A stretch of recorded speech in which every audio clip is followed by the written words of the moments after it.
नमस्कार दोस्तों, welcome back to genuine drop news and updates. दोस्तों, आज के इस वीडियो में हम लोग बात करने वाले हैं कुछ इंपॉर्टेंट अपडेट्स के बारे में, जिसमें इंक्लूडेड है यहाँ पर यो डॉलर स्कीम, डीगो फाइनेंस के बारे में एंड डॉग डेटा बोन के बारे में। इसके अलावा दोस्तों टेलीग्राम पर एक समरी है पूरी, मैं आपके साथ मैंने बहुत सारी अपडेट एंड इन्फॉर्मेशन शेयर करी हैं। अगर आप टेलीग्राम पर एक्टिव नहीं हो तो प्लीज़ मस्ट बी एक्टिव, क्योंकि टेलीग्राम पर बहुत सी अपडेट्स होती हैं जिसको मैं इमीडिएट आपके साथ शेयर कर देता हूँ।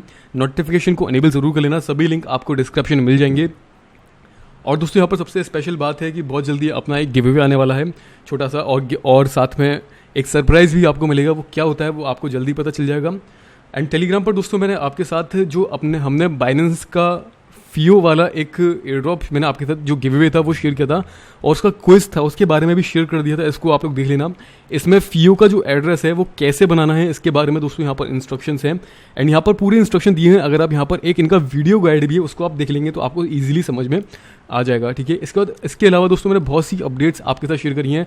डॉग डेटा बोन के बारे में लोगों को 0.05 डैंडे रिसीव हुआ है जिन लोगों ने NFT को ट्रेड किया था ओपन सीज पर, और उसकी वैल्यू करीब यहाँ पर $15-20 के आसपास का लोगों ने यहाँ से प्रॉफिट निकाला है। अवरा का एयर ड्रॉप है, एंड इसके अलावा बहुत सी इन्फॉर्मेशन है जो आपके साथ मैंने यहाँ पर शेयर करी है। इन सभी को आप लोग देख लेना और वन बाय वन इनको ज्वाइन कर लेना अगर आपने नहीं किया हो तो अभी दोस्तों स्टार्ट करते हैं। यहाँ पर सबसे पहले मैं आपके साथ डीगो फाइनेंस की अपडेट शेयर करूँगा। डीगो फाइनेंस में सबसे ज़्यादा लोगों के जो क्वेश्चन है वो ये क्वेश्चन है कि मेरे पास जो सिल्वर वाली NFT है, मेरे पास ब्रॉन्ज वाली NFT है या गोल्ड वाली NFT है, इसकी मुझे क्या वैल्यू मिलेगी, क्या इसको सेल करना फ़ायदे में रहेगा या नहीं रहेगा। दोस्तों हालांकि ऑलमोस्ट थिंग हम लोगों ने पिछली वीडियो में बात कर ली थी कि NFT के बारे में। NFT की वैल्यू दोस्तों तभी होती है या तो उस NFT का पर्टिकुलर कोई यूज़ केस हो जिसकी वजह से लोग उसको बाय करना चाहते हैं, या फिर उस NFT की हाइप हो थोड़ी बहुत किसी ना किसी वजह से, जस्ट वो यूनिक है इसीलिए भी उसकी हाइप हो सकती है। जैसे कि कोई आर्ट होती है, वो यूनिक आर्ट होती है। लोग पेंटिंग्स बाय करते हैं, क्यों बाय करते हैं? क्योंकि लोगों को पेंटिंग्स की वैल्यू पता होती है, लोग उसको बाय करके अपने पास रखना चाहते हैं और उनको शौक होता है। तो इसलिए NFT को परचेस करने के पीछे 2-3 रीज़न होते हैं। या तो उस NFT का यूज़ केस हो, या तो लोगों को वो पसंद आ जाए, या फिर वो उसमें कुछ यूनिकनेस हो जिसकी वजह से लोग उसको बाय करते हैं। जैसे कि ओल्ड थिंग्स होती हैं, जैसे कि हिस्टोरिकल थिंग्स होती हैं, जो पुरानी चीज़ें होती हैं उनकी वैल्यू ज़्यादा होती है। इसी वजह से NFTs को भी यहाँ पर कुछ ना कुछ ऐसे रीजंस होते हैं जिसकी वजह से लोग उनको बाय करना चाहते हैं। लेकिन डीगो फाइनेंस में जो NFT की अभी रिसेंटली हाइप आई थी जिसमें लोग काफ़ी ज़्यादा बाय कर रहे थे, और 30 इथेरियम में क्रिप्टोनेट को बेचा, किसी ने 5-6 इथेरियम में बेचा, तो ऐसे इतनी ज़्यादा वैल्यू क्यों मिल रही है? क्योंकि यहाँ पर दोस्तों जो यूज़ केस है NFT का, इसमें स्पेशल कुछ भी नहीं है। इन NFT के अंदर स्पेशल कुछ भी नहीं है। स्पेशल ओनली वन थिंग कि यहाँ पर इन NFTs को हम लोग माइन कर सकते हैं। इसके बारे में मैंने आपके साथ टेलीग्राम पर एक पोस्ट शेयर करी थी कि आप लोग चेक कर लेना इसके बारे में, कि जो यहाँ पर अलग अलग NFT हैं जैसे कि ब्रोंज, सिल्वर, गोल्ड, प्लेटिनम, इन सब की अलग अलग प्रोडक्टिविटी है, अलग अलग माइनिंग एफिशिएंसी है, और इन माइनिंग एफिशिएंसी की वजह से यहाँ पर जो रिवॉर्ड है स्टेकिंग का वो इन NFT के हिसाब से कम और ज़्यादा मिलेगा। यानी कि अगर आपके पास ब्रोंज, सिल्वर एंड गोल्ड है तो उनकी एफिशिएंसी जितनी होगी, उनकी प्रोडक्टिविटी जितनी होगी, उस हिसाब से वहाँ पर जितने लोग स्टेक करेंगे और उस हिसाब से वो रिवॉर्ड उतना मिलेगा और कम मिलेगा, rather than platinum, diamond and kryptonite. तो प्लेटिनम मेरे पास है, मैं इसको ओके बोलूँगा, ज़्यादा अच्छी NFT नहीं है। डायमंड अच्छी है, क्रिप्टोनाइट बेस्ट है। जिसके पास क्रिप्टोनाइट है उसको रिटर्न ज़्यादा अच्छा मिलेगा, जिसके पास डायमंड है उसको रिटर्न अच्छा मिलेगा।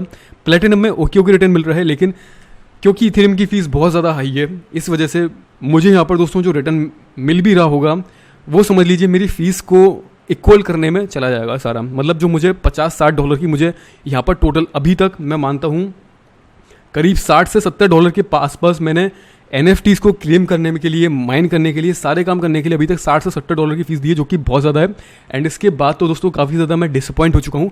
मेरा बिल्कुल भी मन नहीं है कि मैं NFT को स्टेक करूँ, माइन करूँ, लेकिन अब जो मैंने कर दिया है आपके लिए दोस्तों मुझे करना था, क्योंकि दिखाना था वीडियो में कि NFT को स्टेक करने के बाद क्या मिलता है क्या नहीं होता, और मुझे भी इसकी थोड़ी क्यूरियोसिटी थी जानने के लिए कि इसको करना सही है या नहीं है, जिससे कि मैं आप सभी को बता पाऊँ। तो इसके लिए मैं यहाँ पर माइनिंग की तरफ लेकर चलता हूँ आपको। तो दोस्तों अगर आपके पास NFT है ब्रोंज, सिल्वर या गोल्ड में, तो मैं आपको नहीं बोलूँगा कि आप लोग इनको माइन करें, ठीक है। और अगर आपके पास प्लेटिनम है और डायमंड है, और आप अगर फ़ीस दे सकते हो, क्योंकि फ़ीस बहुत ज़्यादा हाई है, कोई $15-20 दोस्तों छोटी मोटी रकम नहीं होती है, फ़ीस देने के लिए बहुत ज़्यादा होती है। और अगर आप फ़ीस दे सकते हो और पेशेंस कर सकते हो तो आप लोग कर सकते हो। हालांकि दोस्तों इसके यहाँ पर कुछ नेगेटिव पॉइंट्स भी हैं, वो कैसे हैं मैं आपको बताता हूँ। जैसे कि यहाँ पर इनकी अलग अलग पूल हैं। इस पूल की पावर ज़्यादा है, इस पूल की पावर कम है, और इस पूल की पावर उससे भी कम है, यानी कि यहाँ पर जो पावर रेशियो है वो यहाँ पर बताया गया है, पावर लेवल, ठीक है। तो यहाँ पर इसमें अगर जो माइन करेगा उसको थोड़ा अच्छा रिटर्न मिलेगा, इसमें थोड़ा अच्छा और इसमें अच्छा, लेकिन ये डिवाइड हो जाएगा, जितने ज़्यादा लोग माइन करेंगे उस हिसाब से डिवाइड भी हो जाएगा, तो इस बात को भी दिमाग में रखना, ठीक है। मैंने यहाँ पर जो माइन किया दोस्तों, मैंने फर्स्ट वाले पूल में माइन किया था, मुझे नहीं उस समय इतना अंदाज़ा नहीं था इसका, लेकिन जो रिजल्ट है वो आपके सामने वो मैं आपको बता रहा हूँ। तो यहाँ पर जो मैंने प्लेटिनम को करीब यहाँ पर स्टेकिंग पे लगाया था, स्टार्टिंग में यहाँ पर जो मिल रहे थे मुझे, यहाँ पर डीगो मिल रहे थे स्टेक करने के बाद, वो करीब मिल रहे थे 24 आवर्स में करीब 20 डीगो का यहाँ पर रेशियो आ रहा था। लेकिन जैसे जैसे डे पास होते गए वैसे वैसे ये रेशियो कम होता गया, क्योंकि जितने ज़्यादा लोग यहाँ पर डीगो एनएफटी को अपनी एनएफटी को माइन करेंगे उतना ज़्यादा जो यहाँ पर पूल है वो भी डिवाइड हो जाएगा। प्लस यहाँ पर एवरी वीक यहाँ पर हाविंग आती है, यानी कि हर हफ्ते, एक हफ्ते में 168 हार्स होते हैं, सॉरी, और 168 हार्स यहाँ पर जैसे ही फिनिश हो जाएंगे यहाँ पर इसकी हाविंग कंप्लीट हो जाएगी, और जो रिवॉर्ड है माइनिंग रेशियो वो हो जाएगा बिल्कुल हाफ। यानी कि अभी अगर 1 घंटे में 1 डीगो मिल रहा है, तो जब जैसे ये माइनिंग हो जाएगी तो 1 घंटे में आधा डीगो यहाँ पर मिलेगा। तो अभी तो दोस्तों मुझे 2.5 डेज हो चुके हैं यहाँ पर माइन किए हुए, मैंने आपके साथ टेलीग्राम पर शेयर किया था कि मैंने यहाँ पर स्टेकिंग लगाई हुई है, और उस बात को 2-2.5 दिन हो चुके हैं और 3 दिन अभी नहीं हुए पूरे। तो अगर मैं इसको विड्रॉ करना चाहता हूँ तो मैं विड्रॉ कैसे कर पाऊँगा इसके बारे में आपको बता देता हूँ। तो जैसे कि दोस्तों यहाँ पर ऑप्शन है हार्वेस्ट का एंड विड्रॉ ऑल का, इसमें अंतर क्या है इसके बारे में आपको पहले बता देता हूँ। हार्वेस्ट का मतलब है जितने कॉइन्स यहाँ पर, जितने टोकन्स अर्न किए ओनली ये विड्रॉ होंगे मेरे इथेरियम के वॉलेट के अंदर, ठीक है। और अगर मैं विड्रॉ ऑल पर क्लिक करता हूँ तो यहाँ पर जो मैंने एनएफटी स्टेक पर लगाई हुई है, ये भी अभी यहाँ पर जो यूज़ चल रहा है इस एनएफटी का वो अनस्टेक हो जाएगी और ऑटोमेटिकली विड्रॉ हो जाएगी मेरे इथेरियम की वॉलेट के अंदर। तो ये दोनों चीज़ यहाँ पर ऑटोमेटिकली विड्रॉ हो जाएंगी अगर मैं विड्रॉ ऑल पर क्लिक करता हूँ। अगर मैं हार्वेस्ट पर क्लिक करता हूँ तो ओनली यहाँ पर जो टोकन्स हैं वो यहाँ पर विड्रॉ होंगे।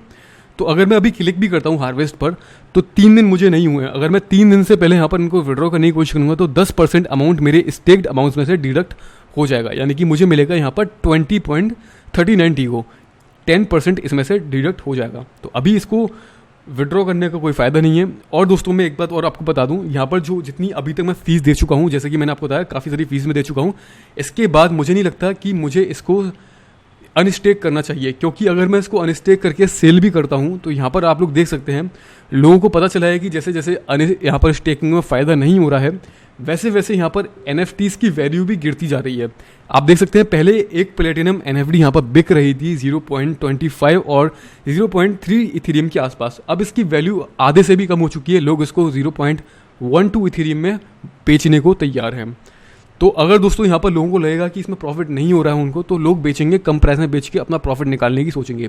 लेकिन क्योंकि यहाँ पर इथेरियम की गैस फीस ही हमें इतनी ज़्यादा देनी पड़ रही है कि जो प्रॉफिट हमें मिल रहा है ये भी किसी काम का नहीं है। मतलब आप इतनी मेहनत कर रहे हो और आपको उसका रिटर्न भी बहुत कम मिले तो फिर आपको मज़ा भी नहीं आएगा उस काम को करने का। तो ये मेरा कहने का मतलब है। तो यहाँ पर जो ब्रोंज, सिल्वर और गोल्ड हैं इनकी तो दोस्तों यहाँ पर बिल्कुल हालत ख़राब है, क्योंकि इनकी वैल्यू बहुत कम है और ऊपर से फीस बहुत ज़्यादा देनी पड़ रही है। आप लोग अपने हिसाब से मैनेज कर सकते हैं, आपको क्या करना है दोस्तों। जो यहाँ पर पॉसिबिलिटीज़ हैं वो मैं आपको बता रहा हूँ कि इन NFT के साथ ये हो सकता है, आपके पास जो NFT है उसको आप लोग मार्केट वैल्यू के हिसाब से ही सेल कर पाएंगे, मार्केट से आगे चल के सेल नहीं कर पाएंगे। और जिसने सेल कर दी है ज़्यादा वैल्यू में दोस्तों वो उसका अलग है, आप लोग भी ट्राई कर सकते हैं, क्योंकि यहाँ पर लोग अपनी अपनी ऑप्शन प्राइस सेट कर सकते हैं। तो ऑल ओवर मिलाकर दोस्तों देखा जाए तो मेरी तरफ से जो ओपिनियन है वो ये है कि अगर आप फीस नहीं दे सकते हो और आपके पास NFT भी ऐसी है जिसकी वैल्यू कम है, जैसे कि ब्रोंज, गोल्ड और सिल्वर, तो उनको स्टेक करने का कोई फ़ायदा नहीं है, मत करिएगा स्टेक। आपको बहुत ज़्यादा हाइपर हो जाओगे आप और फिर आपके दिमाग में टेंशन हो जाएगी कि आपने फीस भी दे दी और आपको रिटर्न भी नहीं मिल रहा है, ठीक है। इसलिए मत करिएगा स्टेक। और अगर आपको यहाँ पर बिट सेट करके रखना चाहते हो, हालांकि बिट सेट करने में भी यहाँ पर जो है वो आपको फीस देनी पड़ती है। तो जैसे कि अगर मैं माई आइटम्स पर क्लिक करता हूँ तो क्योंकि मेरी अभी स्टेकिंग चल रही है तो यहाँ पर बैलेंस मेरा शो नहीं करेगा, ठीक है। और अगर मैं यहाँ पर इसको अनस्टेक कर देता हूँ, मैं यहाँ पर विड्रॉ ऑल कर देता हूँ और उसके बाद मेरी जो NFT है वो वापस मुझे यहाँ पर शो करेगी। लेकिन मैं फिर से उसको यहाँ पर अगर बेचने की ऑक्शन बिड लगाऊंगा तो फिर से मुझे इथेरियम की फ़ीस देनी पड़ेगी। तो ऐसा करने से देखा जाए दोस्तों मुझे काफ़ी ज़्यादा लॉस हो जाएगा, क्योंकि यहाँ पर जो करंटली डीओ की प्राइस है अगर मैं इसको बेचता भी हूँ तो फिर भी मुझे लॉस है दोस्तों। इसलिए मैं इसको अनस्टेक नहीं करूँगा, मैंने इसको स्टेक कर दिया। तो अब इसको कुछ दिनों तक ट्राई करते हैं, जो होगा वो देखा जाएगा। हालांकि मैं बस इतना चाहता हूँ जो मेरी फ़ीस लगी है वो जस्ट वापस आ जाए। और इतनी ज़्यादा जो मैंने फ़ीस दी है दोस्तों वो बस इसलिए दी है कि मैं आप सभी को बताना चाहता था कि स्टेकिंग करने के बाद क्या रिजल्ट यहाँ पर आ सकता है, ठीक है। अदरवाइज मैं भी जस्ट यहाँ पर डायरेक्टली सेल कर देता और जो मुझे प्रॉफिट मिल रहा है 0.25 का वो मैं ले लेता, लेकिन मैंने उसको नहीं लिया। करीब $80 का प्रॉफिट हो सकता था, लेकिन मैंने उसको कैंसिल कर दिया जस्ट ये ट्राई करने के लिए कि स्टेकिंग करने से क्या प्रॉफिट यहाँ पर मिल पाता है वाकई में अच्छा या नहीं मिल पाता है। ठीक है, अब यहाँ पर दोस्तों एक और ऑप्शन आया है डीगो फाइनेंस पर रिसेंटली कि यहाँ पर स्टेकिंग कर सकते हैं। स्टेकिंग में कल जब मैंने देखा था यहाँ पर तो 1300% या 1500% के आसपास यहाँ पर कुछ ऐसा दिखा रहा था कि एनुअल पर ईयर का रिटर्न यहाँ पर बता रहा था, तो जो कि काफ़ी ज़्यादा होता है। तो यहाँ पर हमें लिक्विडिटी इनको प्रोवाइड करनी पड़ेगी।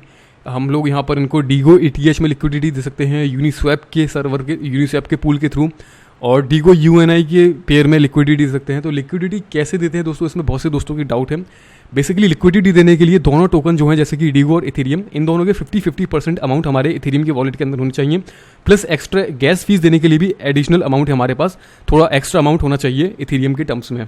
ठीक है, तो यहाँ पर देखा जाए तो फ़ायदा है, लेकिन फीस भी बहुत ज़्यादा है।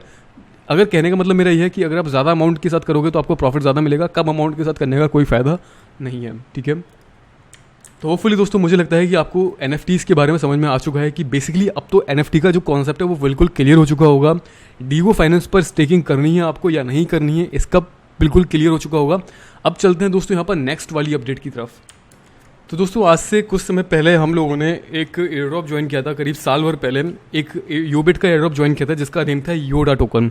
उसने सभी लोगों को $50-60 $100 से ज़्यादा का $300-400 तक का भी बहुत से लोगों को प्रॉफिट दिया था, जिनके पास जितने टोकन थे उस क्वांटिटी के हिसाब से। लेकिन यूजुअली जो ऑडियंस थी सभी लोगों को $25-30 और $50 तक का तो ईजिली प्रॉफिट मिल गया था। हम लोगों ने भी वहाँ से लास्ट के कुछ डेज़ में $14-15 या $20 के आसपास का प्रॉफिट निकाला था। लेकिन यहाँ पर इसके बाद एक और एयरड्रॉप आया जिसका नाम था योबिट की तरफ से ही $1700 टोकन का। अब यहाँ पर बहुत सी कन्फ्यूजन लोगों के बीच में ये हुई थी कि यहाँ पर $1700 के टोकन्स मिल रहे हैं, लेकिन यहाँ पर जो टोकन का नाम है वो है डॉलर्स टोकन। तो 1700 टोकन्स मिल रहे हैं, डॉलर्स टोकन्स, ठीक है, ना कि डॉलर। तो इसके बारे में आपके साथ मैंने वीडियो भी शेयर किया था। तो हमने इसी उम्मीद में ज्वाइन किया था इसको कि हमें कुछ ना कुछ प्रॉफिट दे देगा। लेकिन अभी भी यहाँ से दोस्तों एक उम्मीद है कि हमें प्रॉफिट दे सकता है कुछ ना कुछ। लेकिन इस बीच में कंडीशन काफ़ी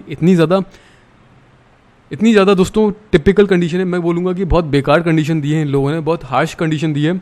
और वो कंडीशन क्या है वो मैं आपको बताता हूँ। जब आप इस एयर ड्रॉप के बॉट पर आते हैं, यहाँ पर मेन मेन्यू पर आते हैं, तो एक्टिवेट DLRs का ऑप्शन आपको मिलता है। एंड इस पर जब आप क्लिक करते हो तो आपके सामने एक लिंक ओपन होती है, जिसमें यहाँ पर सबसे पहले दोस्तों एक टास्क आता है जिसमें आपको एक पोस्ट होती है वो ट्विटर पे शेयर करनी होती है। ट्विटर पे शेयर करेंगे, उसका जो लिंक आएगा उस लिंक को आपने देना होगा नीचे, एंड चेक पर क्लिक करेंगे। उसके बाद आपके सामने ये वाला पेज ओपन हो जाएगा। ठीक है, मैं उस वाले स्टेप को ऑलरेडी कर चुका हूँ, इसलिए आपको अभी नहीं दिखा सकता। एंड यहाँ पर दोस्तों जो सबसे बेकार वाला टास्क है वो ये टास्क है कि हमें टिकटॉक ऐप डाउनलोड करना है, वहाँ पर ये वाली वीडियो शेयर करनी है, एंड कैप्शन में हमें लिखना है ये वाला जो यहाँ पर हमें कैप्शन दिया गया है, ये हमें लिखना है, ये कमेंट हमें लिखनी है। उसके बाद जो पोस्ट का लिंक होगा वो हमें यहाँ पर शेयर करना है। और उसके बाद इनकी ट्विटर पे यहाँ पर एक अनाउंसमेंट आती है जिसमें इन लोगों ने बताया है कि जब सब लोग यहाँ पर अपना पूरा ये प्रोसेस को कंप्लीट कर लेंगे, उसके बाद ये लोग इसको डीपली चेक करेंगे, और उसके बाद इस जो DLRS टोकन है इसकी ट्रेडिंग स्टार्ट होगी। अभी DLRS टोकन की ट्रेडिंग स्टार्ट नहीं हुई है। ठीक है, तो जब ये चेक करेंगे उसके बाद इसकी ट्रेडिंग स्टार्ट होगी। तो मुझे लगता है कि कुछ ना कुछ प्रॉफिट दे सकता है। लेकिन यहाँ पर जो ट्विटर वाला टास्क है ये टास्क थोड़ा दिमाग के ऊपर ही जा रहा है, क्योंकि इसकी ज़रूरत ही क्या है इस करवाने के लिए। शायद ये लोग इसलिए करवाते हैं कि ये लोग जानते हैं कि इनके पास जो एयरड्रॉप की ऑडियंस है वो एशियन कंट्रीज से सबसे ज़्यादा आई है, और उसके अलावा इंडिया, बांग्लादेश, पाकिस्तान से, नेपाल से, इंडोनेशिया से, ऐसी कंट्रीज से ज़्यादा आई है जहाँ पर टिकटॉक बैन है। ठीक है, और यहाँ पर टिकटॉक ऑलमोस्ट बैन है। इंडिया में तो बैन है दोस्तों, बाकी औरों की नहीं पता, लेकिन टिकटॉक बैन है। उसके बाद लोगों के लिए इसको यूज़ करना मुश्किल है, इसलिए ये चाहते हैं कि लोग उसको VPN लगा के कुछ ना कुछ करके यूज़ करें। अब रही बात दोस्तों एयर ड्रॉप क्लेम करने की, एयर ड्रॉप तो क्लेम करना दोस्तों मुझे लगता है कि क्लेम करना चाहिए, क्योंकि कुछ ना कुछ ये प्रॉफिट दे सकता है। बाकी टिकटॉक वाला टास्क बहुत बुरा है। अब इसके लिए दोस्तों एक ही व्यवस्था यहाँ पर हम लोग कर सकते हैं कि VPN लगा कर हम लोग एक बार इसको ट्राई कर सकते हैं। हालांकि मैंने इसको अभी तक नहीं किया है ट्राई। आप में से किसी ने किया हो इसके आगे का प्रोसेस तो प्लीज़ कमेंट करके बताइएगा कि आप लोगों ने क्या किया है, VPN यूज़ किया है, क्या यूज़ किया है, जैसे कि आप लोग ये पोस्ट शेयर कर पाएँ। और अगर किया है तो कमेंट करके बताइएगा, पूरे स्टेप उसके साथ बताइएगा कि आपने कैसे किया है और इसके बाद कौन सा स्टेप आपको मिलता है, ठीक है, क्लेम करने के लिए। तो ये सब चीज़ें आप लोग बताइएगा। बाकी दोस्तों जो भी इसकी आगे की इन्फॉर्मेशन होगी मैं आपको टेलीग्राम पर अपडेट कर दूंगा, टेलीग्राम पर एक्टिव रहिएगा। लिंक आपको डिस्क्रिप्शन में मिल जाएंगे सभी टेलीग्राम ज्वाइन करने की। बाकी सब एंड जो भी अपडेट होगी मैं आपको बता दूंगा। तो जैसे ही इसकी ट्रेडिंग स्टार्ट होगी मुझे लगता है कि ये DLRS टोकन कुछ ना कुछ प्रॉफिट दे सकता है। सो लेट्स सी, पता नहीं कितना देगा। मेरी उम्मीद है कि ये $10-15 का भी दे देता है तो बहुत बड़ी बात उसको समझना। और बाकी दोस्तों पता चलेगा समय के साथ साथ, और जो भी अपडेट होगी मैं आपको इन्फॉर्म करता रहूँगा, ठीक है। अब दोस्तों यहाँ पर बात करते हैं नेक्स्ट वन अपडेट के बारे में। ये अपडेट है दोस्तों यहाँ पर डॉग डेटा बॉन्ड के बारे में। इसके साथ ही साथ मैंने और भी इन्फॉर्मेशन आपके साथ शेयर करी थी, आप अगर टेलीग्राम पर एक्टिव होंगे तो आपको पता होगा। तो यहाँ पर इनके 2 राउंड हम लोगों ने एयर ड्रॉप के ज्वाइन किए थे, मैंने इसकी पोस्ट भी शेयर करी है। इनके 2 राउंड थे एंड दोनों राउंड हम लोगों ने ज्वाइन भी किए थे। तो यहाँ पर राउंड 1 एंड राउंड 2 की इन लोगों ने एक स्प्रेडशीट दी है। इसको सबसे पहले आप लोग ओपन करना एंड चेक करना अपना टेलीग्राम का यूज़र नेम। दोस्तों मेरा राउंड 1 वाली स्प्रेडशीट में है ओनली, मेरा राउंड 2 के अंदर नहीं है, और क्यों नहीं है ये मुझे नहीं पता। तो मैंने यहाँ पर राउंड 1 वाला तो चेक करके इस फॉर्म को फिल कर दिया है, एंड मैंने राउंड 2 वाला फॉर्म भी फिल कर दिया, क्योंकि मुझे याद है मैंने एयर ड्रॉप ज्वाइन किया था और बट इसके अंदर नेम नहीं है। तो इन लोगों ने शायद कुछ ना कुछ गड़बड़ ज़रूर की है उसको चेक करने में, फिर भी मैंने इसको फिल कर दिया है। आप भी ऐसा करना चाहो तो कर देना। तो ये फॉर्म है कैसा, इसके अंदर क्या फिल करना है ये हम लोग एक बार देख लेते हैं। इस फॉर्म के अंदर हमसे टेलीग्राम का यूज़र नेम पूछा गया है। माई डॉग डेटा वेबसाइट पर हम लोगों ने रजिस्ट्रेशन किया था, वो यहाँ पर पूछा गया है, और यहाँ पर एक स्क्रीनशॉट हमसे पूछा गया है जिसमें हमारा ERC20 एड्रेस और साथ ही साथ हमारा नेम भी वहाँ पर शो कर रहा होना चाहिए। तो दोस्तों स्क्रीनशॉट कुछ इस तरीके से आपको देना होगा, लेकिन प्रॉब्लम की बात यह है कि आप में से ज़्यादातर लोग मोबाइल यूज़र हैं, तो मोबाइल में ऐसा स्क्रीनशॉट कैसे लेंगे जिसमें कि आपको आपका इथेरियम का एड्रेस एंड आपका नेम भी यहाँ पर शो करे, जैसा कि इन लोगों ने मांगा है। तो ये लोग कभी भी ना इंस्ट्रक्शन प्रॉपरली नहीं देते हैं यूज़र को कन्फ्यूज़ करने के लिए। तो मैं आपको बताता हूँ दोस्तों, इसका सिर्फ एक ही तरीका है। सबसे पहले तो आप लोग एक स्क्रीनशॉट लेना जिसमें आपका इथेरियम का एड्रेस शो कर रहा हो, ठीक है, बॉट में जाके, ठीक है। एंड इसके बाद आप लोग स्क्रीनशॉट लेना अपने प्रोफाइल का, जहाँ पर आपका प्रोफाइल नेम शो कर रहा हो। अगर वहाँ पर मोबाइल नंबर शो कर रहा है तो मोबाइल को आप लोग ब्लर कर देना, ठीक है। इसके बाद आप लोग प्ले स्टोर से डाउनलोड करना कोई भी एक इमेज कंबाइनर यानी कि इमेज मर्जर, उसमें वो दोनों इमेज को आप लोग मर्ज कर लेना। प्ले स्टोर पे काफ़ी सारे सॉफ्टवेयर हैं मर्ज करने वाले, तो इमेज को मर्ज करना, वो एक सिंगल इमेज में कन्वर्ट हो जाएगी, और उस सिंगल इमेज को आप लोग यहाँ पर ऐड करा देना और सबमिट कर देना, ठीक है। इतना समझ में आ चुका है आपको, इसके बाद कुछ नहीं करना। तो दोस्तों ये अपडेट यहाँ पर फिनिश होती है। इसके अलावा बहुत सी अपडेट्स मैंने आपके साथ शेयर करी हैं, इन्फॉर्मेशन शेयर करी है। प्लीज़ आप लोग टेलीग्राम को, व्हाट्सअप को, कुछ भी सोशल मीडिया आप लोग ज्वाइन कर लो जिस पे आप लोग एक्टिव रहना पसंद करते हो। वहाँ पर मैं आपके साथ कुछ ना कुछ अपडेट शेयर करते रहता हूँ, एंड और भी फ्यूचर में जो भी इंस्टेंट अपडेट होती हैं वो भी यहाँ पर जल्दी शेयर कर पाता हूँ, ठीक है। तो इस वीडियो में दोस्तों इतना ही है, मुझे उम्मीद है कि आपको समझ में आ चुका है। बाकी कुछ एक्टिव एयर ड्रॉप है उनको आप लोग ज्वाइन कर लेना, एंड अगर आपके पास कुछ इन्फॉर्मेशन हो तो प्लीज़ ज़रूर बताइएगा टेलीग्राम पर आकर के या कमेंट करके, जैसे भी हो सके। तो चलते हैं दोस्तों, इस वीडियो में इतना ही, जल्दी मिलते हैं, तब तक के लिए good bye, take care and see you soon.